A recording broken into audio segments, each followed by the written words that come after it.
புது புது அர்த்தங்கள் நிகழ்ச்சியை பார்த்துட்டு இருக்கிறவங்க எல்லாருக்கும் என்னுடைய அன்பான வணக்கங்கள். இன்றைய நிகழ்ச்சியில் பங்கேற்பதற்காக பத்திரிகையாளர் குமரேசன் அவர்களும் பத்திரிகையாளர் திருஞானம் அவர்களும் நம்ம அரங்கத்துக்கு வந்திருக்கிறாங்க. வணக்கம். நம்ம உரையாடல தொடங்குறதுக்கு முன்னால இந்த நிமிடத்தின் தலைப்பு செய்திகளை பார்த்திடலாம். தலைப்பு செய்திகளை நமக்கு தரக்காக ரத்திகா காத்திருக்கிறாங்க. வணக்கம் ரத்திகா. வணக்கம் ஜென்ராம். இந்த நேரத்துக்கான முக்கிய செய்திகளை இனி பார்க்கலாம். பெட்ரோல் விலை லிட்டருக்கு ₹2.58 டீசல் விலை லிட்டருக்கு ₹2.26 உயர்த்தப்பட்டுள்ளன. 15% உயர்த்தப்பட்ட சேவை வரி இன்று முதல் அமல்படுத்தப்படுவதால் மொபைல் ரீசார்ஜ், திரையரங்குகள், அழகு நிலையங்களில் கட்டணம் உயர்கிறது. காவிரி டெல்டா மாவட்டங்களில் ONGCயின் ஷெல் கேஸ் எடுக்கும் திட்டம் குறித்த நிலைப்பாட்டை தமிழக அரசு தெரிவிக்க வேண்டும் என பசுமை தீர்ப்பாயம் உத்தரவிட்டுள்ளது. கோடை விடுமுறைக்கு பின் தமிழகம் முழுவதும் இன்று பள்ளிகள் திறக்கப்படுகின்றன. மாணவர்களுக்கு புத்தகங்கள், பள்ளி சீருடைகள் உள்ளிட்டவற்றை இன்றே வழங்கிட விரிவான ஏற்பாடு செய்யப்பட்டுள்ளது. இலங்கை கடற்படையால் கைது செய்யப்பட்டு சிறையில் அடைக்கப்பட்ட மீனவர்களை விடுவிக்க வேண்டும் என வலியுறுத்தி பிரதமருக்கு முதலமைச்சர் ஜெயலலிதா கடிதம் எழுதியுள்ளார். பெண்களின் மேம்பாட்டிற்கு பிரதமர் மோடி தலைமையிலான அரசு முன்னுரிமை அளித்து வருவதாக மதுரையில் நடைபெற்ற அரசின் சாதனை விளக்க கூட்டத்தில் மத்திய அமைச்சர் ஸ்மிருதி இரானி தெரிவித்துள்ளார். ரேஷன் பொருட்களை பெற ஆதார் எண் கட்டாயம் இல்லை என தமிழக அரசு திட்டவட்டமாக தெரிவித்துள்ளது. சென்னை சவுகார்பேட்டை டிராவல்ஸ் அதிபர் சுட்டுக் கொல்லப்பட்ட வழக்கில் தேடப்பட்டு வந்தவர்களில் முக்கியமான குற்றவாளி புனேவில் கைது செய்யப்பட்டார். சென்னையில் உரிய ஆவணங்களின்றி எடுத்துச் செல்லப்பட்ட ₹67 லட்சம் பறிமுதல் செய்யப்பட்டு ஆந்திர மாநில இளைஞர்கள் இருவரிடம் விசாரணை நடத்தப்பட்டு வருகிறது. மாநிலங்களவை உறுப்பினர் தேர்தலில் போட்டியிட தாக்கல் செய்யப்பட்ட வேட்புமனுக்கள் மீது இன்று பரிசீலனை நடைபெறுகிறது. அதிமுகவைச் சேர்ந்த 4 பேரும் திமுகவைச் சேர்ந்த 2 பேரும் போட்டியின்றி தேர்வாகின்றனர். ஸ்பெயினில் நட்சத்திர கால்பந்து வீரர் மெஸ்ஸி மீதான வரி ஏய்ப்பு வழக்கு விசாரணை பார்சிலோனா நீதிமன்றத்தில் தொடங்கப்பட்டுள்ளது. தொடர்ந்து புது புது அர்த்தங்களை வழங்குகிறார் ஜென்ராம். நன்றி ரத்திகா. உலக அளவுல பணக்கார நாடுகள் பட்டியலில் 7வது இடத்துல இந்தியா இருக்குது அப்படிங்கிற தலைப்புல இன்று நிறைய செய்திகள் நாளிதழ்கள்ல இந்த செய்தி வந்துட்டு இருக்கு. இந்தியாவில் அதிகம் செல்வம் படைத்தவர்களுடைய தனிப்பட்ட சொத்து மதிப்பு $5500 பில்லியன் இருக்கிறது அப்படின்னு அந்த செய்தி சொல்லுது. இது நீங்க எப்படி பார்க்கறீங்க குமரேசன்? அது இந்தியா எப்போதுமே வளமான நாடு தான். இன்னும் சொல்ல போனா உலகத்தின் வளமிக்க நாடுகளில் முதல் வரிசையை பிடிக்கக்கூடிய ஒரு நாடு தான் இந்தியா. அதனால்தான் கடந்த காலங்களில் பல நாடுகளிலிருந்து இங்கே தொழிலுக்காக வந்திருக்கிறார்கள். பிறகு தொழிலுக்காக வந்தவர் பிறகு ஆட்சியை பிடிப்பதற்கே கூட வந்தார்கள். நம்ம வரலாறு நமக்கு தெரியும். அது இந்தியாவின் வளம்தான் காரணம். எனவே எப்போதுமே இது வளமான நாடாக, அந்த வளம்ங்கிறதுக்கும் பணக்காரங்களுக்கும் நிறைய வேறுபாடு இருக்கிறது. ஏன்னா பணக்காரர்கள் உள்ள நாடு என்பதால் இது பணக்கார நாடாக சித்தரிக்கப்படுகிறதா அல்லது வளமான நாடு என்பதால் சித்தரிக்கப்படுகிறதா என்ற கேள்வி நம்ம நிச்சயமா அலச வேண்டியிருக்கிறது. ஏனென்றால் இருக்கிற வளம், இவ்வளவு வளங்கள், என்ன வளம் இல்லை இந்த திருநாட்டில் பாட்டே இருக்க. இந்த இவ்வளவு வளம் இருந்தும் கூட கோடிக்கணக்கான மக்கள் வறுமையின் பிடியில சிக்கிக் கொண்டிருக்கிறார்கள். ஒரு நாளைக்கு ₹20 கூட பொருளீட்ட முடியாத ஏழை குடும்பங்களை பற்றிய தகவல்கள் அரசாங்க புள்ளிவிவரத்திலேயே இருக்கின்றன. இந்த நிலைமையில இந்த பணக்காரர்கள் கொஞ்சம் கூடுதலாக இருக்கிறார்கள் அப்படிங்கிற தகவல் தான் இந்த செய்தி சொல்லுகிறது. அது இன்னும் நமக்கு தெரியும், இந்தியாவுடைய பணக்காரர்களே டாப் 10 இருக்கிறாங்களே, முதல் 10 இடத்தில் இருக்கிறவர்களுடைய சொத்து மதிப்பு இந்தியாவுடைய ஒட்டுமொத்த உள்நாட்டு உற்பத்தியில் கிட்டத்தட்ட பாதி அளவுக்கு போயிடுச்சு. எப்படி? அப்ப வளங்களை எல்லாம் வளைத்து போட்டவர்கள் யார் என்பதை பற்றிய கேள்வியில தான் நிற்கிறத தவிர இந்தியா எப்பொழுதுதான் வளமான நாடுதான். வளங்கள் சிலரால் வளைத்து போடப்படுகின்ற, சுரண்டப்படுகிற நாடு. நீங்க எப்படி பாக்குறீங்க? கூடவே அவர் சொல்ற மாதிரி இந்தியாவில் தனிநபர் வருமானத்தின் அடிப்படையில் பார்த்தா சராசரியாக இந்தியர்கள் மிகவும் வறுமையில் இருக்கிறார்கள் செய்தியும் இன்னொரு ஆய்விலிருந்து செய்தியாக உள்ளுக்குள்ள இருக்கு. உண்மைதான். அதாவது நண்பர் சொன்ன மாதிரி கிட்டத்தட்ட 16ஆம் நூற்றாண்டு வரை richest country in the world அப்படின்னா இந்தியா தான். அதனால தான் எல்லா கடல் பயணிகளும் சரி, மேலை நாட்டு அரசர்களும் சரி, இந்தியாவை பற்றி ஒரு பெரிய அக்கறை கொண்டிருந்தாங்க, தேடி வந்தாங்க. ஆனால் இடையில ஆங்கிலேய ஆட்சியில் பல சிரமங்களை சந்தித்தோம். அதை தாண்டி ஒரு வளர்ச்சிக்கான முயற்சிகள் இருந்தது. இன்னைக்கு வந்திருக்கிற இந்த செய்தி பொறுத்தவரை கிட்டத்தட்ட $5500 பில்லியன் ஒரு சில நூற்றுக்கணக்கான பணக்காரர்கள்ட்ட இருக்கு அப்படின்னு சொல்லியும், உலகத்திலே 10 பணக்கார நாடுகளில் இந்தியா ஒன்றா மாறி இருக்கு அப்படின்னு சொல்லியிருக்கிறாங்க. இது என்னை பொறுத்தவரை இது வளர்ச்சி என்பதை விட வீக்கம் என்று தான் சொல்லணும். ஏன்னா சொல்லப்போனால் ஒரு பக்கம் அடுத்த செய்தியில் சொல்கிறீங்க 2 கோடி கிட்ட மக்கள் இன்னும் கொத்தடிமைகளாக இருக்கிறாங்க. 10 கோடிக்கும் அதிகமான மக்கள் 2 வேளை சாப்பாட்டோட தூங்க போகிறாங்க. இப்படிப்பட்ட ஒரு சூழலில் இது ஒரு வளர்ச்சியே இல்லை. ஏன்னா இது நம்முடைய அரசாங்கம் பின்பற்றி வந்த கொள்கைகளோட ஒரு காரணம் தான் நான் நினைக்கிறேன். காந்திஜி அவர் பொது வாழ்க்கைக்கு வரும் முன்னாடி ஒரு புத்தகம் படித்தார் ஒரு ரயில் பயணத்தில். என்ன அன்டு திஸ் லாஸ்ட் என்ற ஜான் ரஸ்கினுடைய புத்தகத்தை படிக்கும்போது அதான் கடைசி மனிதனும் கடைத்தேற வழி அப்படிங்கிற ஒரு கனவை அவருக்குள் வந்துச்சுன்னு சொல்லியும் எல்லா மக்களுக்கும் வளர்ச்சியின் பலன் போய் சேரணும்னு நினைச்சாரு. ஆனால் அந்த கனவு இன்னைக்கு வரை நடக்கலை அப்படிங்கிறதும், இன்னும் பல கோடி மக்கள் பசியோடு தான் தூங்க போறாங்க அப்படிங்கிற ஒரு வருந்தத்தக்க விஷயம். அதனால தான் சொல்றேன், இது வளர்ச்சி அல்ல, வீக்கம்தான். இதில் குறிப்பாக இன்னொரு தகவலையும் சேர்த்து சொல்ல விரும்புகிறேன். இந்த பணக்காரர்களுடைய எண்ணிக்கை நிச்சயமாக அதிகரிச்சிருக்கிறது, அதில் ஒன்றும் மாற்று கருத்து இல்லை. ஆனால் இந்த பணக்காரருடைய எண்ணிக்கை கிட்டத்தட்ட உலக அளவில் போட்டி போடக்கூடிய அளவு, உலக பணக்காரர் வரிசையில் சேரக்கூடிய அளவுக்கு வளர்ச்சி அடைந்தது என்பது 1990களுக்கு பிறகுதான். 1990களில் தான் இந்த புதிய பொருளாதார கொள்கை என்கிற பெயரில் இந்த பொருளாதார சீர்குலைவு திட்டங்கள் அனைத்தும் தொடங்கின. இது பூரா தனிநபர்கள் வளைத்து போடுவதற்கான, நிறுவனங்கள் வளைத்து போடுவதற்கான ஏற்பாடாக மாறியது. இந்தியா வளமான நாடு, அதை வளைத்து போட்டவர்கள் எல்லாம் இன்னைக்கு முன்னணியில் இருக்கிறாங்க அப்படின்னு நீங்க சொல்றீங்க. புதிய பொருளாதார கொள்கைகள் நடைமுறைப்படுத்தப்பட்டதற்கு பிறகுதான் இந்தியா இந்த மாதிரி ஒரு வளர்ச்சியை எட்டியது. இந்தியாவில் இருக்கக்கூடிய பணக்காரர்கள் இவ்வளவு வளர்ச்சியை எட்டினார்கள் அப்படிங்கறதையும் சொல்றீங்க. ஆனா இந்த பட்டியல்ல 2வது இடத்துல இருக்கக்கூடியது சீனா. சீனால அதிக செல்வம் படைத்தவர்களுடைய தனிப்பட்ட சொத்து மதிப்பு $17,300 பில்லியன் அப்படின்னு சொல்லுது அந்த இது. நீங்க பாட்டோட தான் ஆரம்பிச்சீங்க, என்ன வளம் இல்லை இந்த திருநாட்டில்னு. அதே மாதிரி பாடல் எனக்கு இன்னொன்னு நினைவுக்கு வருது, இருப்பதை எல்லாம் பொதுவில் வைத்தால் இங்கு எடுப்பவர் யாரும் இல்லை அப்படிங்கிற பாட்டு நினைவுக்கு வருது. அப்படி பொதுவில் எல்லாம் வைத்திருந்த ஒரு சீன நாட்டுல இப்ப 2ஆம் இடத்துல பணக்காரர்கள் பட்டியல்ல தனிநபர்கள் 2ஆம் இடத்துல வரக்கூடிய சூழல் எப்படி வந்தது? அது சீனா இங்க இருப்பவர்கள் வளைத்து போட்டார்கள் சொல்றீங்க, அப்ப அங்க இருக்கிறவர்கள் என்ன செய்தாங்க? அதான் உண்மையில விவாதிக்கப்பட வேண்டிய ஒரு கேள்வி இது. சீனாவினுடைய பொருளாதார கொள்கை என்பது அடிப்படையில் அது கம்யூனிஸ்ட் கட்சியால் ஆட்சி செய்யப்படுகின்ற ஒரு நாடு. சில அடிப்படையான சில சோசியலிச கொள்கைகளை செயல்படுத்தி கொண்டிருக்கிற நாடு தானே தவிர முற்றிலும் ஒரு பொது உடைமை நாடாகவெல்லாம் அது இன்னும் மாறல. அதுக்கெல்லாம் பல ஆண்டுகள் ஆகும். அவர்களே சொல்லி அவர்கள் சந்திக்க வேண்டியிருந்த வறுமை நிலை, சமூகத்தினுடைய மக்களுடைய சமூக வாழ்க்கையுடைய மிக மிக பிற்போக்கான நிலைமையெல்லாம் சந்திக்கிறதுக்கு பல ஆண்டுகள் ஆகும் என்று அவர்கள் விடுதலை பெற்ற காலத்திலே அறிவித்த விட்டுதான் செய்திருக்கிறார்கள். பிறகு அவர்களுடைய பரிசோதனையில சில குறிப்பா உலக நாடுகளோடு போட்டியிட வேண்டியிருக்கிறது, நாட்டினுடைய பொருளாதாரத்தையும் சிறப்படுத்த வேண்டியிருக்கிறது என்ற அழைப்பில் சில சோதனை முயற்சியாக சில வேறு விதமான பொருளாதார கொள்கைகளை, இந்த நீங்க சொன்னது போல தனியார்களுக்கு திறந்து விடுகின்ற அந்த பொருளாதார கொள்கைகளை அவர் அனுமதித்திருக்கிறார். ஏனென்றால் உலகம் முழுக்க அந்த நிலைமையில் இருக்கிற போது இவர்கள் மட்டும் தனித்தீவாக இருக்க முடியாது என்கிற நிலைமையெல்லாம் இருக்கிறது. அதே நேரத்தில் அந்த தனிநபர்களுடைய வருமான குவிப்பு இருக்குல்ல, நீங்க சொல்லியிருக்கிற அந்த தகவல், அதெல்லாம் அவர்களுக்கு தான். அந்த வருமான குவிப்பை அரசு அதிலிருந்து தனக்கு வர வேண்டிய வரி வருவாய் இவற்றிலெல்லாம் ஏதாவது சமரசம் செய்து கொண்டதாக, அவர்களுக்காக கொள்கைகளை விட்டுக் கொடுத்ததாக, அவர்களுக்காக தொழிலாளர் சட்டங்கள் உட்பட்டவற்றை திருத்தியதாக ஏதாவது பின்னணி இருக்கிறதா?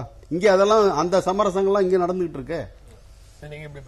நிச்சயமா இது ஒரு இன்ட்ரெஸ்டிங்கான விஷயம் தான். அதாவது இந்தியா சீனா ரெண்டுக்குமே சில பொதுவான விஷயங்கள், கிட்டத்தட்ட 2 பேருமே 1940s தான் கட்டமைப்பை தொடங்குறோம்.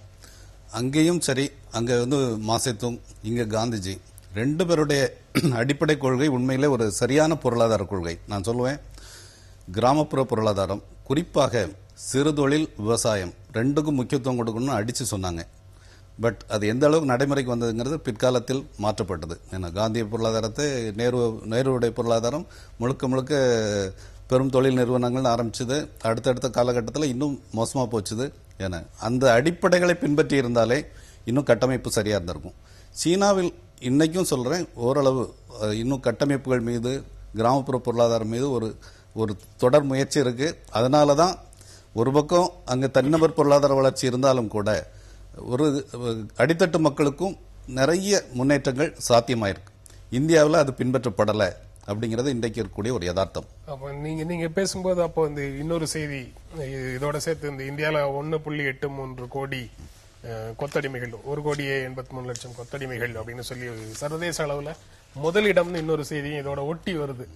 அந்த சர்வேல அவங்க சொல்றது குளோபல் ஸ்லேவரி இண்டெக்ஸ்னு அவங்க வருடம் வெளியிடக்கூடிய அந்த புள்ளி விவரங்கள்ல சொல்லக்கூடியது உலகம் முழுவதும் பெண்கள் குழந்தைகள் உட்பட 4.58 கோடி பேர் நவீன கொத்தடிமைகளாக இருக்கிறாங்க அப்படின்னு சொல்லிட்டு இந்தியாலயும் 1.83 கோடி இருக்கு அப்படின்னு சொல்றாங்க. இந்தியா அதாவது இது வந்து எத்தனை பேர் கொத்தடிமைகளாக இருக்கிறார்கள் எண்ணிக்கையின் அடிப்படையில் உண்டானது அப்படின்னு சொல்றாங்க. அந்த எண்ணிக்கையின் அடிப்படையில் வரும்போது அதுலயும் ஒரு இன்ட்ரெஸ்டிங் ஃபேக்டர் வருது. அதுல இந்தியா முதலிடத்துல இருக்கு, ஜனநாயக அரசு. சீனா இரண்டாவது இடத்துல இருக்கு, 21.3 லட்சம், 33.9 லட்சம் கொத்தடிமைகள்னு. அங்க கம்யூனிஸ்ட் அரசு. மூன்றாவதாக பாகிஸ்தான் 21.3 லட்சத்துல இருக்கு. இது ஒரு மத அடிப்படையிலான ஒரு அரசு. இங்க ஜனநாயக அரசிலையும் கொத்தடிமைகள் இருக்காங்க, கம்யூனிஸ்ட் அரசிலையும் கொத்தடிமைகள் இருக்காங்க, மத அடிப்படைவாத அரசுல மத ரீதியான அரசிலையும் கொத்தடிமைகள் இருக்கிறாங்கன்னா மனிதகுல விடுதலைன்னு எல்லாம் நம்ம பேசிட்டு இருக்கிறோமே, அந்த மனிதகுல விடுதலைக்கு எந்த தத்துவம் தான் கூட நிற்கும்? எல்லாம் ஒப்பீட்டளவிலான சொல்லாக்கங்கள் தான். ஏன்னா என்னை பொறுத்தவரை இந்தியா ஜனநாயக நாடுன்னு சொல்றோம், ஆனா அதற்கான சோதனை முயற்சிகள் எந்த அளவுக்கு இருக்குன்னு சொன்னா தலைமை தாங்கிறவர்களை பற்றிய கேள்விதான். அதாவது காந்தியுடைய தலைமுறையில் இருந்த ஒரு அக்கறை, அர்ப்பணிப்பு, ஒரு தத்துவார்த்த அறிவு, இது எல்லாமே வர வர நீத்து போயிருக்குன்னு தான் பார்க்குறோம். அதுவும் இன்றைய காலகட்டங்களில் வர வர ஒரு சுயநலம் சார்ந்த அல்லது ஒரு குழு நலம் சார்ந்த சிந்தனைகளுக்கு மேலே இடம் இல்லாமல் இருக்கு. அதெல்லாம் ஒரு பெரிய மாற்றம் வரும்போது தான் ஏன்னா அனைத்து மக்களுக்கும் போய் சேரணும் அப்படிங்கிற ஒரு அக்கறை வரும். இன்னைக்கு கிட்டத்தட்ட 2 கோடி பேர் கொத்தடிமைகள் சொன்னா எந்த மீனிங் சொன்னா ஒரு பலாத்காரப்படுத்தப்பட்ட ஒரு விஷயத்துல என்ன ஒன்று பிச்சைக்காரர்களாவோ பாலியல் தொழிலையோ இல்லை பல்வேறு தொழில்களையோ துன்புறுத்தப்பட்டு ஈடுபடுத்தப்படக்கூடிய நிலைமை 2 கோடி பேருக்கு இருக்குன்னு சொன்னா உண்மையிலே வெட்கப்பட வேண்டிய ஒரு வேதனைப்பட வேண்டிய விஷயம். இது வந்து தலைமையில் இருக்கிறவங்க ஆட்சியாளர்கள்ட்ட ஒரு பெரிய மாற்றம் வந்தால் ஒழிய நடக்காது. அதுக்கான ஒரு பெரிய விவாதத்தை தொடங்க வேண்டிய ஒரு அவசியம் வந்திருக்குன்னு நான் நினைக்கிறேன். குமரேசன், நீங்க அதை எப்படி பாக்குறீங்க? கொத்தடிமைகள் இவ்வளவு தூரம் இந்தியாவில் 1,83,00,000 பேர் கொத்தடிமைகளாக இருக்கிறார்கள் என்பது அவருடைய தலைவிதியால் அல்ல. ஏன்னா அவர்களுக்கு தலைமை ஏற்றவர்கள் வகுத்த விதிகளால் தான். கடந்த காலத்தில் அரசு மாறி மாறி திணித்து வந்திருக்கிற பொருளாதார கொள்கைகள் இந்த மக்களை இப்ப பொருளாதார கொள்கை மட்டும் இல்ல, சமூக பாதுகாப்புக்கு உத்தரவாதமற்ற கொள்கைகள் இவையெல்லாம் சேர்ந்துதான் இத்தனை கோடி பேரை உருவாக்கி வச்சிருக்கு. என்ன நிலைமைனா இப்ப 2வது இடத்தில் சீனா இருக்கிறதுன்னு பார்த்தோம். அந்த புள்ளி வரமே என்ன சொல்லுங்க, சீனாவுடைய அங்க இருக்கிற கொத்தடிமை நவீன கொத்தடிமைகளுடைய எண்ணிக்கை வந்து 33.9 லட்சம். ஆனா இந்தியாவில் பாத்தீங்கன்னா 1,83,00,000. ரெண்டுக்கு எவ்வளவு, முதல் இடத்துக்கு 2வது இடத்துக்கு எவ்வளவு பெரிய இடைவெளி பாருங்க. இந்த இடைவெளி எப்படி பார்க்க வேண்டியிருக்கின்றால், சீனா அதனுடைய மக்கள் தொகையை பொறுத்த வரைக்கும் நான் இந்தியாவோட முன்னாடி இருக்கிற நாடு அது இல்லையா. உலகத்திலேயே மிகப்பெரிய அளவுக்கு மக்கள் தொகையில உள்ள அந்த நாட்டில் இப்படி கொத்தடிமையில இருக்கக்கூடிய எண்ணிக்கை படிப்படியாக குறைக்கப்பட்டிருக்கு. அவங்களும் ஒரே நாள்ல அப்படியே புரட்சி நடந்துருச்சு, அவ்வளவு பேர் மாறிட்டாங்களா, அவங்களும் பீத்தி கடலை. மாறாக அதுக்கான நண்பர் முதல்ல சொன்னது போல அந்த ஏழை மக்களுக்கு கிடைக்கிறதுக்கான அந்த ஏற்பாடு உறுதிப்படுத்தப்பட்டு வருவதன் காரணமாக படிப்படியாக அந்த எண்ணிக்கை குறைந்து வந்திருக்கிறது. இங்கே அப்படிப்பட்ட நடவடிக்கைகள் வலுவாக உறுதியாக அரசியல் நேர்மையோடு எடுக்கப்படவில்லை என்பதால் தான் அது 1,83,00,000 இருக்கிறது. ரோட்ல ஏதாவது ஒரு குழந்தை காணாமல் போய்விட்டது என்கிற செய்தியை படிக்கும் போதெல்லாம் பகீருங்குதுங்க. யாரு கடத்தி போனார்களோ, எந்த கொத்தடிமை தொழில முடி விட்டுருக்காங்களோன்னு சொல்லி. ஏன்னா நம்ம பாலியல் தொழில் ஈடுபடுத்தப்படுகின்ற குழந்தைகளை பற்றியும் அதெல்லாம் நிறைய கேள்விப்படுகிறோம். அதெல்லாம் மனசு பதறுது. அதெல்லாம் குடும்பமாக சில பேர் கை குழந்தையோடு அலைவாங்க. அவங்களை பார்க்கும் போல மனசு பதற்றமாகிறது. யாரிடம் போய் கொத்தடிமைகளாக சிக்கப் போகிறார்கள் சொல்லி அது பற்றிய செய்திகள் வருகிற போது அரசாங்க தரப்பு பொதுவா என்ன வருகிறது, இந்த நிலைமையில மாற்றம் நடந்துகிட்டு இருக்கணும்பாங்க. அல்லது அப்பெல்லாம் இல்ல, வேண்டுமென்றே சில தொண்டு நிறுவனங்கள் இப்படிப்பட்ட பீதியை கிளப்பி விடுவார்கள் என்றுதான் அறிக்கை விடுறாங்களே தவிர இந்த நிலைமைகளை மாற்றுவதற்கு ஆக்கப்பூர்வமாக என்ன நடவடிக்கை எடுக்கப்பட்டது? நண்பர் சொன்னது போல இது குறித்த ஒரு விரிந்த விவாதத்திற்கு மேல அரசு தயாராக வேண்டாம். இது முழுக்க பெரிய ஒரு விரிவான விவாதத்தை நம்ம இங்க நடத்தவும் இல்லை. ஆனா பணக்கார நாடுகள் பட்டியலில் 7வது இடத்துல இந்தியா இருக்குங்கிறது ஒரு செய்தியும், தனிநபர் வருமானத்துல இந்தியா வறுமைக்குள்ள இருக்குங்கிறது இன்னொரு செய்தியும், கொத்தடிமைகளும் எண்ணிக்கை அடிப்படையில முதலிடத்துல இந்தியா இருக்கு அப்படிங்கிற செய்தியுமாக 3 செய்திகளை வச்சு அவற்றுக்கு இடையில உண்டான தொடர்பையும் அதற்கு பின்னால இருக்கக்கூடிய அரசியலையும் பற்றி பேச ஆரம்பிச்சா, விரிவாக பேசினால், இதுதான் இந்தியாவினுடைய பொருளாதார நிலைமைக்கான விரிவான விவாதத்துக்கான தொடக்க புள்ளி அப்படிங்கிறது உறுதியாக ஒற்றை குறிப்பு மட்டும் சொல்ல விரும்புகிறேன். அதாவது இந்த முதல் செய்தியில பார்த்த அந்த பணக்காரருடைய சொத்து மதிப்பு, நிலம் இதெல்லாம் வச்சுதான் மதிப்பிடப்பட்டிருக்கா சொல்லப்பட்டிருக்கிறது. இப்படி கொத்தடிமையில ஆக்கப்பட்டவர்கள் பறிக்கப்பட்ட அபகரிக்கப்பட்ட சொத்து தான் அவங்ககிட்ட போய் சேர்ந்திருக்குங்கிறது மிக எளிதாக புரிந்து கொள்ளலாம். அதான் இந்த 3க்கும் இடையில உண்டான தொடர்பை பற்றி பேசுவதுதான் இந்திய பொருளாதாரம் குறித்த விவாதத்துக்கான அடித்தளமே. நீங்க உங்களுடைய பார்வையில இருந்து சொல்றீங்க, வேறு சிலர் அதற்கு மாற்றான கருத்துக்களை முன்வைக்கிறதுக்கான வாய்ப்பு இருக்கு. ஆனா தொடக்க புள்ளி இதுதான் அப்படிங்கிற தொடக்க புள்ளியாக இருக்கக்கூடிய விஷயத்தை இந்த 3 செய்திகளும் நமக்கு உணர்த்துது. அப்படின்னு பிளேஸ்மெண்ட்ங்கிற பேர்ல பொறியியல் கல்லூரி மாணவர்கள் நூதனமான முறையில் ஏமாற்றப்படுகிறார்கள் அப்படின்னு ஒரு செய்தி கட்டுரை மாதிரி ஒரு செய்தி ஒரு தமிழ் நாளிதழில் வந்திருக்குது. அது பொறியியல் கல்லூரிகளில் வளாக நேர்காணல்கள் மூலமாக, கேம்பஸ் இன்டர்வியூ மூலமாக வேலை வாய்ப்புகள் கொடுக்கப்படுது. அது வேலைக்கு எடுத்த நிறுவனங்கள் காலதாமதமாக வேலைக்கு ஆர்டர் கொடுக்கறாங்கிறது ஒரு புகார். அதுக்கப்புறம் வேலைக்கு சேர்த்ததற்கு பிறகு 3 மாதமோ 6 மாதமோ பயிற்சி கொடுத்ததுக்கு அப்புறம் தங்களுடைய தேவைக்கு தகுந்த மாதிரி அவர்கள் ஒரு தேர்வு நடத்தும் போது அதில் தகுதி இல்லை என்று நினைக்கக்கூடியவர்களை அவர்கள் பணியிலிருந்து நீக்கி விடுகிறார்கள். இது ஒரு மோசடி அப்படிங்கிற அர்த்தத்துல ஒரு கட்டுரை இருக்கு. இதை நீங்க எப்படி பார்க்கறீங்க? உண்மையிலே நம்முடைய உயர்கல்வி எந்த அளவு உளுத்து போயிருக்குது அப்படிங்கிறதுனுடைய ஒரு வெளிப்பாடு தான் இது. சொல்லப்போனால் பொறியியல் கல்வி என்பது ஒரு மிக மதிக்கப்படக்கூடிய ஒரு கல்வியாக ஒரு 15-20 ஆண்டுகளுக்கு முன்பு இருந்தது. இன்றைக்கு நிலைமை மிக மோசமாயிட்டு இருக்கு. மிக முக்கியமான காரணம் ஒரு சரியான கொள்கைகள் வகுக்கப்படாது தான். கிட்டத்தட்ட தனியார் பொறியியல் கல்லூரிகள் 500க்கும் மேற்பட்ட ஒரு பொறியியல் கல்லூரிகள் போது அதில் ஸ்டாண்டர்டைசேஷனே இல்லாமல் போயிடுச்சு. இப்போவும் சொல்கிறேன், ஒரு இந்த 500 கல்லூரிகளில் ஒரு 20-25 கல்லூரிகள் இன்னும் தரத்தை பின்பற்றிட்டு இருக்கிறாங்க. அவங்க மாணவர்களுக்கு நல்ல ஸ்கில் டெவலப்மெண்ட் இருக்குது. ஆனால் எது தரமானது எது தரம் குறைந்ததுன்னு கண்டுபிடிக்க முடியாத யதார்த்த நிலை இருக்கு. ஏன்னா இன்ஸ்பைட் ஆஃப் ரேட்டிங் எல்லாம் இருந்தால் கூட ஒரு பெரிய குழப்பம் இருக்கு. இப்போ தரம் குறைந்த கல்லூரிகள் எப்படி இருக்குன்னா, கிட்டத்தட்ட தரமே இல்லாத ஆசிரியர்கள். ஏன்னா ஒரு நிறுவனத்தில் சொல்லியிருந்தாங்க. நீங்க சொல்றது இந்த செய்தியில 2 விதமான விஷயங்கள் இருக்கு. ஒன்னு, நிறுவனங்கள் மோசடி செய்கின்றன அப்படின்னு சொல்லி அந்த ஒரு கோணத்துல அந்த போகுது. இன்னொன்று, 100% பிளேஸ்மெண்ட் என்னோட கல்லூரியில நீங்க சேர்ந்தா கிடைக்கும் அப்படிங்கிற நம்பிக்கையை மாணவர்களிடத்துல விதைத்து, ஆனா இந்த மாதிரி மோசடிக்கு உள்ளாகக்கூடிய ஒரு சூழலை வைத்து, சூழலும் இருக்கு, இந்த சூழலை மறைத்து இந்த மோசடி மூலமாக தங்களுடைய நிறுவனத்திற்கு, தன்னுடைய கல்லூரிக்கு மாணவர்களை அதிகமாக சேர்க்கிறார்கள்ங்கிறதுலயும் அதுல மாணவர்கள் எச்சரிக்கையா இருக்கணும்னு இன்னொரு கோணத்தையும் அதுல ஒரு கூட்டு, அதாவது இன்னைக்கு இருக்கக்கூடிய பெரிய வேலைவாய்ப்பு தரக்கூடிய நிறுவனங்களோடு ஒரு கூட்டை சேர்ந்து கொண்டு, ஏன்னா சில அதாவது உப்புமா கல்லூரிகள் அவங்க செய்யக்கூடிய வேலை மாணவர்களை சேர்க்கணும்னா ஒரு விளம்பரப்படுத்தணும். 100% பிளேஸ்மெண்ட், 90% பிளேஸ்மெண்ட் என்ற விளம்பரங்கள் தான் இன்னைக்கு மாணவர்கள் இருக்கக்கூடிய ஒரு தாரக மந்திரமா இருக்கு.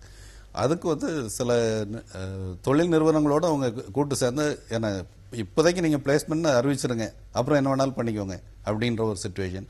அப்புறம் இதிலே சொல்லியிருக்கிறாங்க, இன்னொரு அதிர்ச்சிகரமான தகவல், அந்த நிறுவனங்களுக்கே காசை கொடுத்து கூப்பிட்டு வராங்க அப்படிங்கிறாங்க. ஒரு மாணவனுக்கு 10,000 ரூபாய் மாதிரி கல்லூரியே கொடுத்து அவங்கள வர சொல்லி, பேருக்கு நீ பிளேஸ்மெண்ட் சொல்லிடு, அப்புறம் என்ன வேணாலும் பண்ணிக்கோ. இதெல்லாம் மாணவர்களை நட்டாற்றில் விடுகிற ஒரு விஷயம்தான். எப்படியா அட்ராக்ட் பண்ணி உள்ள கொண்டு வந்துடுறது, அப்புறம் அவனுடைய ஃபியூச்சரை கெடுத்துறது. இது ஒரு வேதனையான விஷயம். நீங்க அதுல ஒரு கான்ஸ்பிரசி தியரியை கட்டாயம் இது ஒரு கூட்டணியோட தான் செய்றாங்க. நிறுவனங்கள் கல்லூரிகள் எல்லாம் கூட்டணியில தான் செய்றாங்க. நிச்சயமா தனியார் பொறியியல் கல்லூரிகள்ல இருக்கக்கூடிய ஒரு தவறான ட்ரெண்ட். நல்ல கல்லூரிகளும் இருக்கு நிச்சயமா, பட் அதை வேறுபடுத்தி புரிந்து கொள்ளக்கூடிய ஒரு யதார்த்த நிலை இல்லை.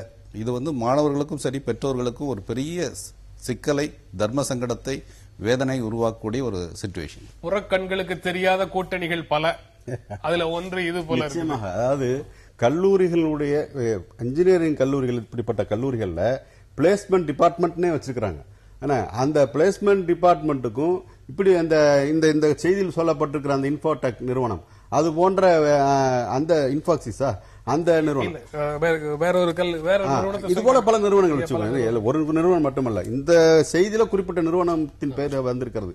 இப்படிப்பட்ட நிறுவனங்களுடைய ஹெச்ஆர் டிபார்ட்மெண்ட்ஸ் இவங்க 2 பேருக்கு இடையில ஒரு கூட்டு இருக்கிறது என்பதை இந்த மாணவர்கள் சொல்லியிருக்கிறாங்க. அவங்க அண்மையில தான் செய்தியாளர் சந்தித்து புலம்பி தள்ளியிருக்கிறார் தங்களுடைய நிலைமையை பற்றி. என்ன வேடிக்கை பாருங்க, அதாவது நண்பர் மிக சரியா ஒரு விஷயத்தை எப்படி அந்த கல்லூரி வளாகங்கள்ல இதெல்லாம் நடக்குதுங்க பத்தி சொன்னார். இப்படிப்பட்ட கல்லூரி வளாகங்கள்ல பாத்தீங்கன்னா அரசியல் பேசுவதற்கு தடை, அரசியல் அக்கறையோடு அலசுவதற்கு ஒரு கூட்டு சேர்ந்து ஒரு அமைப்பாக, ஒரு சங்கமாக, ஒரு மன்றமாக கூட பேச தடை, ஒரு இந்தியாவுடைய சமூக அமைப்பு எப்படி இருக்குது என்பதை பேசுவதற்கு தடை.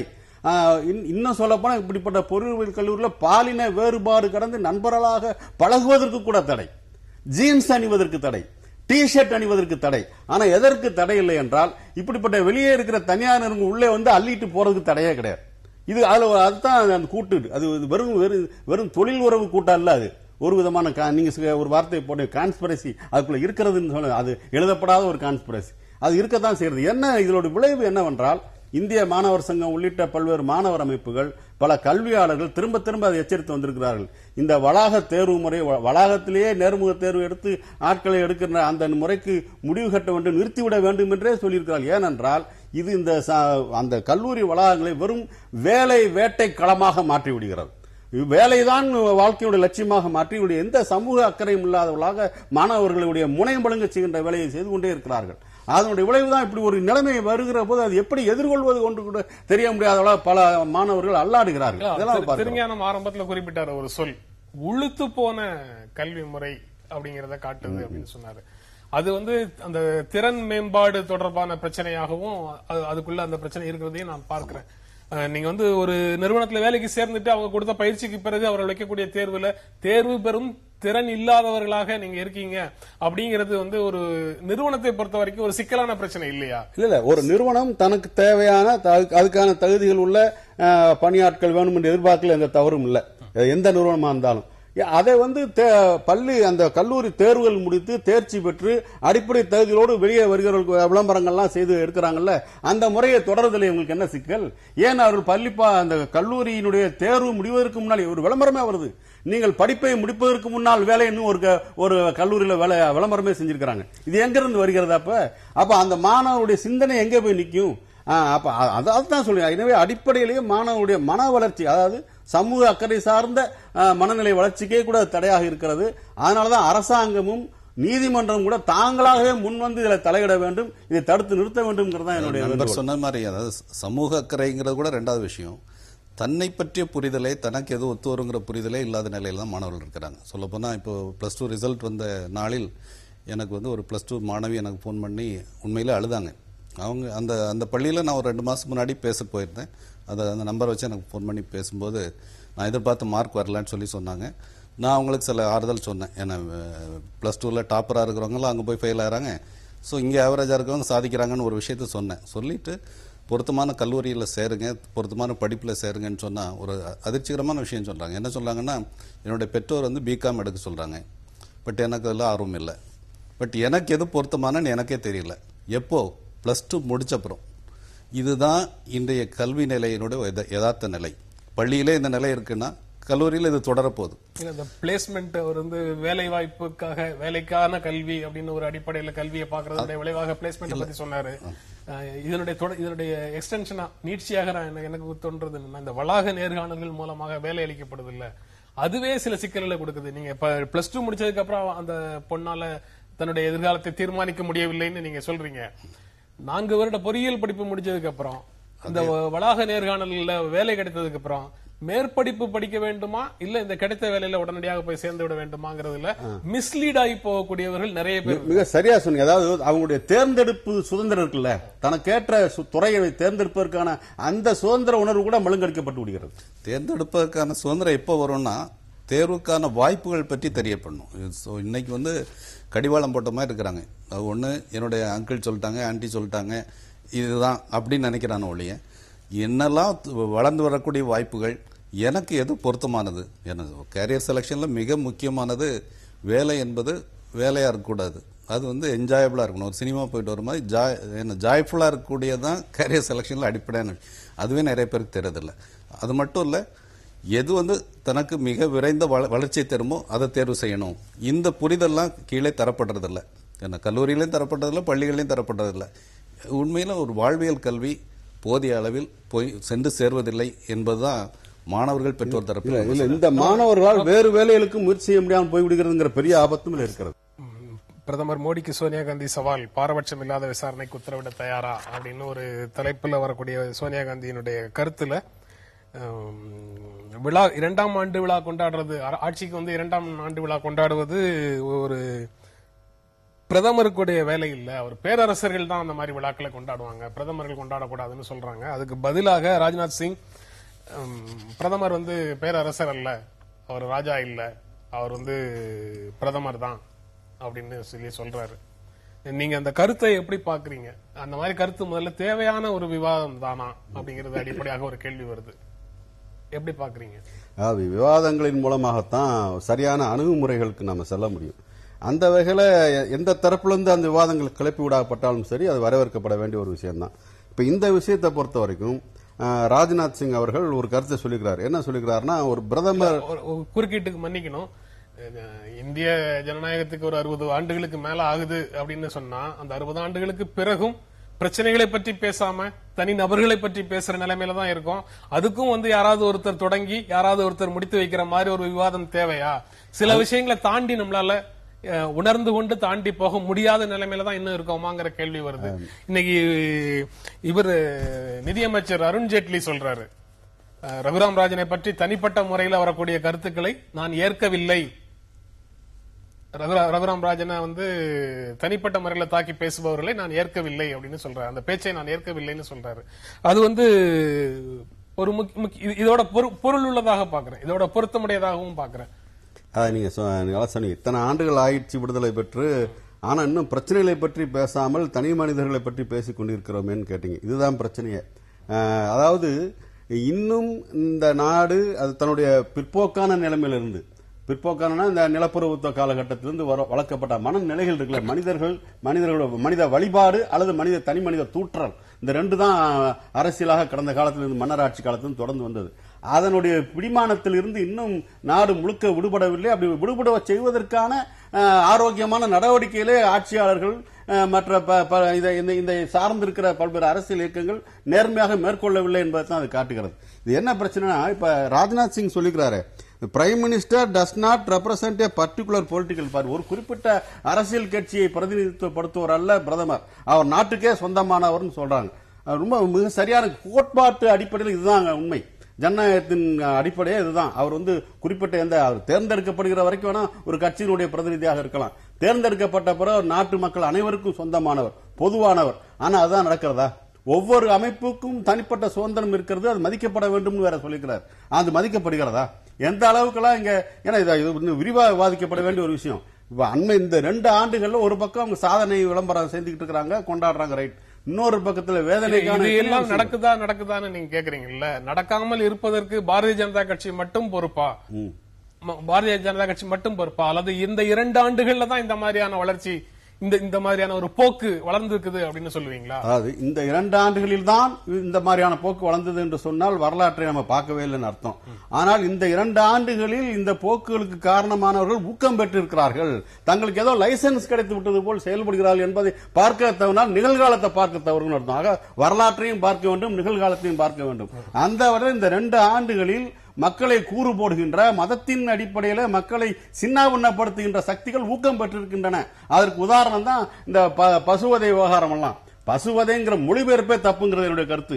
அது கவுஸ்லாட்டர்ங்கிறது மாட்டை கொல்வது அல்லது அதை அந்த வெட்டுவதுங்கிற அந்த அர்த்தத்தில் வரும். பசு வதைன்னு சொல்லி ஏதோ சித்திரவதை பண்ண வேற விதமான சிந்தனை தமிழ்ல எப்படியோ மொழிபெயர்த்துட்டாங்க வைங்க. இது போன்ற விஷயங்களை கிளறி விட்டு திரும்ப கிளறி விட்டு ராஜ்நாத் சிங் தன்னுடைய பேட்டியில் அதை பற்றிலாம் கூட மேற்கோள் காட்டுகிறார். அந்த பேட்டியில் இருக்கக்கூடிய மற்ற விஷயங்களுக்குள்ள நேரம் இருந்தா கடைசியில போகலாம். முதல்ல ஜனநாயகம் செயல்பாட்டில் இருக்கக்கூடிய ஒரு இடத்துல பேரரசர், ராஜா, மகாராணி, பேரரசி போன்ற சொற்கள் அல்லது அந்த மனநிலை நம்ம பிரதிநிதிகள்கிட்ட இருக்கா இல்லையாங்கிறத பற்றி நம்ம பேசலாம். முதல்ல அதுல என்னன்னா, கிட்டத்தட்ட அந்த ஒரு வேந்தராகத்தானே அவர் பாக்குறாங்க. இப்ப ஒரு கோட்பாடுபடி சரின்னு நான் சொன்னேன். ஆனா அவருடைய அமைச்சர்கள் அவருடைய நிலையில் இருக்கக்கூடிய சிலவரை தவிர மற்றவங்க எல்லாம் ஒரு புகழாரம் போற இடத்துல போறோம், அந்த புகழாரம் நடந்து கொண்டே இருக்கிறதே ஏன்? அப்ப ஏன் எந்த வயதானாலும் சரி, எந்த நிலையில் இருந்தாலும் சரி, நான் ஒரே சமமான அமைச்சரவை உறுப்பினர்கள்ங்கிற உணர்வு ஏன் வரல? ஏன் அது மட்டும் இல்ல, இவர் பதவியேற்ற உடனே நடந்து நம்ம பார்த்தோம். அனைத்து துறை செயலாளர்களையும் தனது அறைக்கு வரவழைத்து, நீங்கள் சுதந்திரமாக செயல்படுங்கள், உங்களுக்கு ஏதாவது தடை இருந்தா என்கிட்ட நேரடியா வாங்க, அமைச்சரை கிராஸ் பண்ணிட்டு என்கிட்ட வாங்கன்னு சொல்லலையா அவரு? அப்ப அந்த இவர் ஏதோ ஒரு அரசர் போல செயல்படுகிற எண்ணம் வராதா? ஆக இப்ப இவர் அடிப்படையில் இவர் உண்மையிலேயே அப்படித்தான் இருக்கிறாரா, இவர் தனி மனிதராக தானாகத்தான் முடிவெடுக்கிறாரான்னு ஒரு கேள்வி கேட்டீங்கன்னா அதுக்கு நான் வேற பதில் வச்சிருக்கிறேன். அது வேறு விஷயம். அதான் அரசர் போல செயல்படுகிறார் அப்படிங்கறது மெயினா இதை வச்சு சோனியா காந்தி சொல்லியிருக்காங்கன்னா, மிகப்பெரிய விளம்பரங்கள் இது தேவையா அப்படிங்கறதுல சொல்றாங்க. ராஜ்நாத் சிங் அதை நியாயப்படுத்துறாரு. இது எங்க இருந்து ஆரம்பிக்குதுன்னு சொன்னா, அதாவது பிஜேபி மட்டுமா அப்படின்ற ஒரு கேள்வி சொன்னீங்க. இல்ல, முன்னாடி இந்திரா காந்தி காலத்துல ஆமா இந்தியாவே இந்திராவே இந்தியா அப்படிங்கிற அளவுக்கு போச்சுது. உண்மையில அந்த ஒரு கோல்டன் பீரியட் சொன்னா ஒரு நேருடைய தலைமுறை இருக்கு இல்லையா, அங்க வர அந்த ஜனநாயக பண்புகள் மிகச்சிறந்த அளவில் இருந்தது. நேரு மட்டும் இல்ல, அப்போ உள்ள முதல் மந்திரிகள் எல்லாருமே ஒரு கொள்கை சார்ந்த வளர்ச்சி சார்ந்த சிந்தனை, விவாதம், ஒரு ஆக்கப்பூர்வ ஒத்துழைப்பு, ஜனநாயக பண்புகள் அதெல்லாம் அந்த தலைமுறையில் இருந்தது. அதுக்கப்புறம் படிப்படியா தேஞ்சிட்டு வந்திருக்கு அப்படிங்கறத பாக்குறோம். ஒரே ஒரு உதாரணம், இதை அப்படியே ஒப்பிட்டு பாருங்க. காமராஜர்கிட்ட போய் கேட்குறாங்க, என்ன ஐயா நம்முடைய சாதனைகளை விளம்பரப்படமா எடுக்கலாமா அப்படின்னு சொல்லும்போது அவர் எவ்வளவு பட்ஜெட் அப்படின்னு கேட்கிறாரு. அவர் தொகையை சொல்றாங்க, டேய் இந்த பட்ஜெட் வச்சு நான் 3 பள்ளிக்கூடம் ஆரம்பிப்பேன்னு சொல்றாரு. அந்த சிந்தனை இன்றைக்கு இல்லை.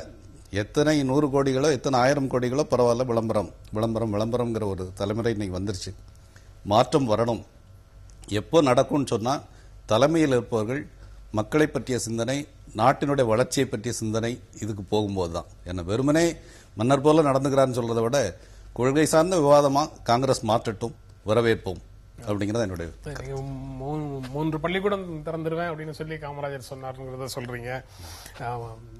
என்ன செயல் அரசு செய்யுதோ, முதலமைச்சர் செய்யறாரோ அல்லது பிரதமர் செய்யறாரோ அல்லது அரசு செய்யுதோ, அமைச்சர்கள் செய்யறாங்களோ அல்லது அவர்களுடைய திட்டங்கள் மக்களுடைய வாழ்க்கையில என்ன மாற்றத்தை ஏற்படுத்துதோ அதை மக்கள் உணர்ந்துட்டாங்கன்னா விளம்பரங்கள் தேவையில்லை. விளம்பரம் செய்யாமலே அவர்களால அரசு நமக்கு என்ன நன்மைகளை செய்திருக்கிறது அப்படிங்கறதை உணர முடியும்.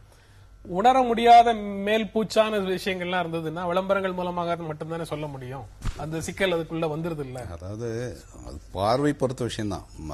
மக்களை விழிப்புணர்வை அடைய செய்யறதுங்கிறது திட்டங்கள் மூலம் செய்யும் போது அப்புறம் எதுக்கு விளம்பரம்?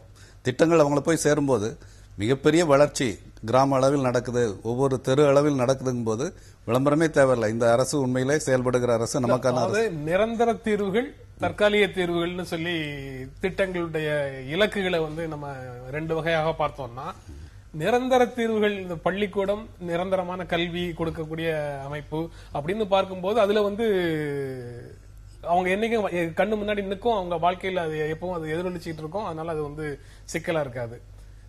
மின்னல் மாதிரி வந்துட்டு போற சில விஷயங்கள் இருக்குல்ல, குறுகிய காலத்துக்கு மட்டும் நன்மை கொடுத்துட்டு அதுக்கப்புறம் அதனுடைய நினைவுகள் கூட நம்ம கிட்ட இல்லாத சில விஷயங்களை அரசு செய்யுதுன்னா அதை விளம்பரம் பண்ணாம என்ன செய்யறது? இன்றைய நோக்கம் அவங்களை பொறுத்தவரை என்ன இருக்குன்னா, மிகப்பெரிய தொழிலதிபர்களுக்கு பல கோடிகள், பல 1000 கோடிகள் அள்ளி கொடுக்கறாங்க. ஆனா சாதாரண மக்களுக்கு எதுவும் செய்யப்படலை. இந்த யதார்த்தங்கள்லாம் எல்லாருக்கும் போய் சேர்ந்துடாத அளவுல தங்களுடைய சிறிய விஷயங்களை பெருசாக்கி காட்டு, பேனை பெருமாளாக்குற ஒரு விஷயம் தான் இந்த விளம்பரம். ஏன்னா அந்த விளம்பரத்துக்கு அதாவது அவசியமானதை நீங்க எடுத்து சொன்னாலே போதும், சிறிய தொகை விளம்பரத்துக்கு ஒதுக்குனாலே போதும். முக்கியத்துவம், ப்ரையாரிட்டி அப்படிங்கிறது பாலிசி, டெவலப்மெண்ட் பாலிசி, அதை பற்றிய விவாதங்கள், அதற்கான திட்டங்களை செயலாக்குறது, இது மட்டும்தான் பிரைமரி அஜெண்டாவா இருக்கணும். இன்னைக்கு அது இல்லை என்பது ஒரு வேதனை தரும் உண்மை. அது விளம்பரங்கள்ல தவறில்லை. எப்படிப்பட்ட விளம்பரங்கள்னா, அரசாங்கம் இப்படிப்பட்ட திட்டங்கள் எல்லாம் அறிவித்திருக்கிறது, செயல்படுத்தி இருக்கிறது, இதை நீங்கள் பயன்படுத்திக் கொள்ளுங்கள் என்று மக்களுக்கு உணர்த்துவதாக இருக்கணும். இதை படிக்கிற மக்கள் தங்களுக்கு அந்த உதவிகள் அல்லது குறிப்பிட்ட திட்டத்துடைய பயன்கள் கிடைக்க வேண்டும், தனக்கோ அல்லது தன்னை சார்ந்தவர்கள் கிடைக்க வேண்டும் என்ற எண்ணத்தோடு அவர்களிடம் என்று எடுத்து செல்வதற்கு பயன்படுவதாக இந்த விளம்பரங்கள் வர்ற வரைக்கும் எந்த விதமான சிக்கலும் இல்லை. ஆனா நடப்பது ரேப்போட டெபினிஷனை மாத்திருக்கோம், வல்லுறவுக்கான இலக்கணங்களை மாற்றி இருக்கிறோம். இந்தந்த செயல்கள் அனைத்தும் வல்லுறவு அப்படின்னு நீங்க வந்து புகார் கொடுக்கலாம் அப்படிங்கறத விளம்பரமாக மக்களிடத்துல சொல்லணும். அது போன்ற குடும்ப வன்முறை தடுப்பு சட்டம் கொண்டு வந்திருக்கிறோம் அப்படின்னா அந்த அதுல என்னென்ன வகையான வன்முறை தொல்லைகள் எல்லாம் குடும்ப வன்முறைக்கு உள்ளாக வரும் அப்படிங்கறத அரசு விளம்பரங்கள் சொல்லணும். அப்படி சொல்லணும்னு சொல்றீங்க. அதாவது தகவல் உரிமை சட்டம் இருக்கிறது என்றால் எந்தெந்த நிறுவனங்கள் அதுக்கு உட்பட்டவை, எப்படிப்பட்ட அதிகாரிகள் அதுக்கு பதில் சொல்லி ஆக வேண்டும், பதில் சொல்லாமல் நழுவ முடியாதுங்கிற அந்த விஷயம்லாம் சாதாரண மக்களுக்கு போய் சேரணும். ஏதோ ஆக்டிவிஸ்ட் சில பேர் இருக்காங்களே அவங்களுக்கு மட்டும் தெரிஞ்சா பத்தாது, எல்லாருக்கும் போய் சேரணும். அதற்கு இந்த விளம்பரங்கள் பயன்படுமானால் வரவேற்கத்தக்கதுதான். நடக்கிறது என்னவென்றால், நாங்க இதெல்லாம் செஞ்சிருக்கிறோம், நாங்க தான் செஞ்சோம், அதனால மறுபடியும் எங்களுக்கே ஓட்டு போடுங்கன்ற அந்த விஷயத்துக்காக விளம்பரங்கள் பயன்படுத்தப்படுகிறதான். அந்த விளம்பர நோக்கம் என்பது கொச்சைப்படுத்தப்பட்ட போகிறது. என்ன விஷயம்னா, ஏன் இந்த விளம்பரம் செய்ய வேண்டிய கட்டாயம் எங்களுக்கு வருகிறது? இப்ப ஒரு செய்தி என்ன சொல்லுகிறது, உலக பணக்காரர்கள் வரிசையில இந்தியா 7வது இடத்துக்கு வந்துருச்சுன்னு சொல்லுகிறது. அந்த உலக பணக்காரர்களுடைய எவ்வாறு கொள்ளையடித்தார்கள், எவ்வாறு சுருட்டினார்கள் என்பதற்கான ஏற்பாடுகள் பூரா அரசாங்கத்தில் கடந்த கால நடவடிக்கைகளுக்கு பின்னாலே இருக்க. அதே போல இன்னொரு செய்தி என்ன சொல்கிறது என்றால், 1,83,00,000 பேர் கொத்தடிமைகளாக, நவீன கொத்தடிமைகளாக இந்தியாவிலே இருக்கிறார்கள் சொல்லி அவருடைய பணம் தான் அங்க போச்சுன்னு நான் கருத்தே உண்டு. இப்படிப்பட்ட நிலைமைகளை இந்த திட்டங்கள் அரசாங்கம் கொண்டு வந்த பொருளாதார நடவடிக்கையுடைய பலன்கள் அடித்தட்டு மக்களை போய் ஒரு சிறிதும் சென்றடையவில்லை என்பதால் தான் தேர்தல் நேரம் வருகிற போது நாங்க கொண்டு வந்துட்டோம் உங்களுக்கு தான் அதெல்லாம் சொல்லி விளம்பரம் செய்ய வேண்டிய கட்டாயம் உங்களுக்கு ஏற்படுகிறது. உண்மையிலேயே மக்களை சென்றடைந்திருந்தால் இந்த விளம்பரங்கள் தேவையில்லாமல் போயிருக்கும். விளம்பரங்கள் கூட போதுமானதாக இல்ல, அதையும் தாண்டிய வழிமுறைகளுக்கு எல்லாம் போக வேண்டிய சூழல்ல தான் அரசியல் கட்சிகள் இருக்கு. அதற்குள்ள விளம்பரம் தொடர்பான விஷயங்களை விட்டுட்டு வெளியில பார்த்தோம்னா, நீங்க பேரரசர்களாக ஒரு மனநிலையில தான் அதிகாரத்தில் இருப்பவர்கள் இருக்கிறார்கள். அதிகாரிகளாக இருந்தாலும் சரி, அரசியல்வாதிகளாக இருந்தாலும் சரி, மக்களை வந்து மக்களுடைய பிரதான சேவகர்களாக, முதன்மையான சேவகர்களாக தங்களை பார்க்கிறதுக்கு பதிலாக உதடுகள் அப்படி உச்சரித்தாலும் ஆனா தங்களை பேரரசர்களாகத்தான் கருதிட்டு இருக்காங்கன்னு சொல்ல முடியுமா? நிச்சயமா அப்படிதான் இருக்கு. இன்றைய யதார்த்த நிலை பொறுத்தவரை ஒரு சைக்கோபன்சி தன்னை சுற்றி ஒரு துதிபாடுகிற ஒரு கூட்டம் வைத்துக்கொண்டு செயல்படக்கூடிய ஒரு மனநிலை தான் இன்னைக்கு பல இடங்களில் பார்க்கிறோம். அதை தாண்டி சில முயற்சிகள் இருக்கு. அதுக்கு ஒரு பெரிய மாற்றங்கள் வரணும். கட்சிகளோட தலைமைகளையும் சரி, அறிவுத்துறையிலையும் சரி, ஊடகங்கள்லையும் சரி, ஒரு மிகப்பெரிய விவாதங்கள், வளர்ச்சி திட்டங்களை பற்றிய விவாதங்கள் அப்படி தொடர்ந்து வரும்பொழுது அந்த மனநிலையில் மாற்றம் வரலாம். பட் இன்னைய நிலை சைக்கோபன்சிங்கிறது ஒரு லீடர்ஷிப்புடைய ஒரு யதார்த்த நிலையா இருக்கு.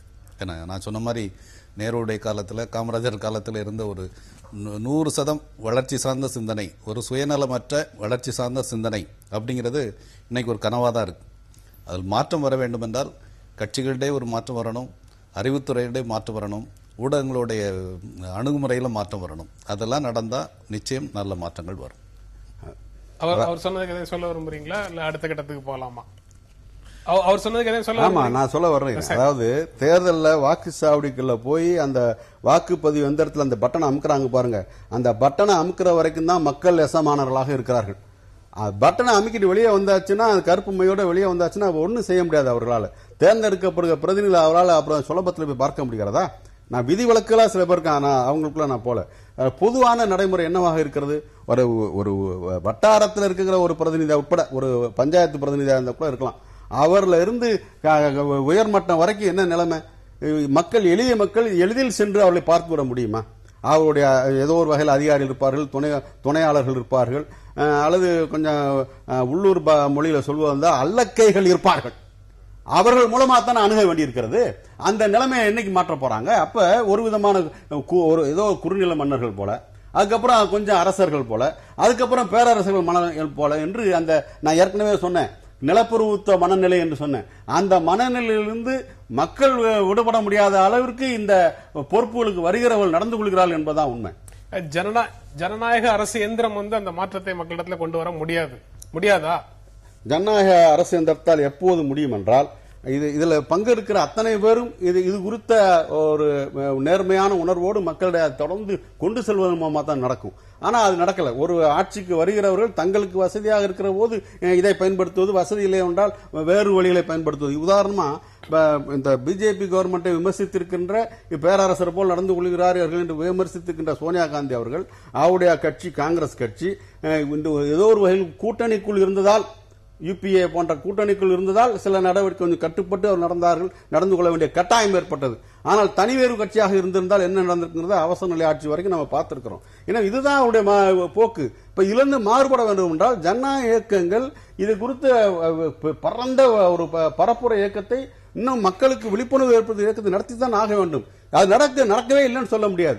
அதனாலதான் நாம இதை பேச முடிகிறது. ஆனால் அவருடைய எண்ணிக்கை பலம் என்பது குறைவாக இருக்கிறது. அது இன்னும் வலுப்பெற வேண்டும். நிகழ்ச்சி நிறைவு செய்யற இடத்துல இருக்கிறோம்.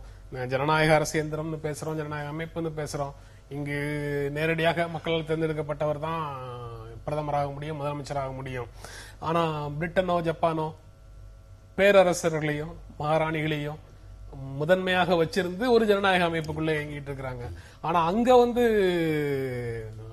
அத்துமீறல்கள் அப்படிங்கிறதுக்கு உடனடியான தண்டனைகள் கிடைக்குது. ஆனா இங்க எந்த விதமான தண்டனையையும் நம்ம பார்க்க முடியல. அப்ப உண்மையிலேயே பேரரசர்களால் வழிநடத்தப்படக்கூடிய ஜனநாயகம் அல்லது பேரரசர்கள் கைக்குள்ள சிக்கியிருக்கிற அதிகாரம்ங்கிறது பிரிட்டனும் ஜப்பானுமா இல்ல நம்மை போன்ற நாடுகளா? இல்ல, அந்த நாடுகளில் இருக்கக்கூடிய யதார்த்த நிலை காரணம் அங்க இருக்கக்கூடிய ஒரு பரவலான விழிப்புணர்வு. எல்லாம் படிப்பறிவு பெற்றவர்களா இருக்கிறாங்க, பரந்த விவாதங்கள் இருக்கு. இங்க அதனுடைய தொடக்க கட்டத்தில் இருக்கிறோம். இன்னும் படிப்பறிவு இல்லாத மக்கள் தான் மிக அதிகம்.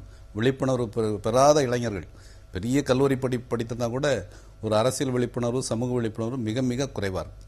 ஸோ இதெல்லாம் நம்ம தீவிரமா செய்யும் போது மாற்றங்கள் வரலாம். இப்போ தமிழக முதலமைச்சரோட பதவியேற்பு விழா விஷயத்துல ஸ்டாலினுக்கு பின்னறிக்கை கொடுத்துட்டாங்கன்னு ஒரு விமர்சனம் வந்தது. அவங்க ஒரு முதலமைச்சர் ஒரு விளக்கம் கொடுக்கறாங்க, இது தெரியாம நடந்துருச்சு, அவர் வந்ததை வரவேற்கிறேன். இது ஒரு அரசியல் பண்பாக, ஒரு நாகரிக பண்பாக எல்லாரும் மதிக்கிறாங்க. இது போல ஒரு சாதகமான விஷயங்களை உடனே பாராட்டுறதும் அந்த ட்ரெண்ட் தான் எப்பவும் இருக்க வேண்டிய ஒரு ட்ரெண்ட் அப்படிங்கிற ஒரு டிக்ளரேஷன் வரணும். அதாவது மக்களுக்கு ஒரு தன்னுணர்வு ஏற்படணும். இந்த ஜனநாயகம் என்பது நமக்குரியது, நாம் தான் ஜனநாயகத்தில் தீர்மானிப்பவர்களாக இருக்க வேண்டும்.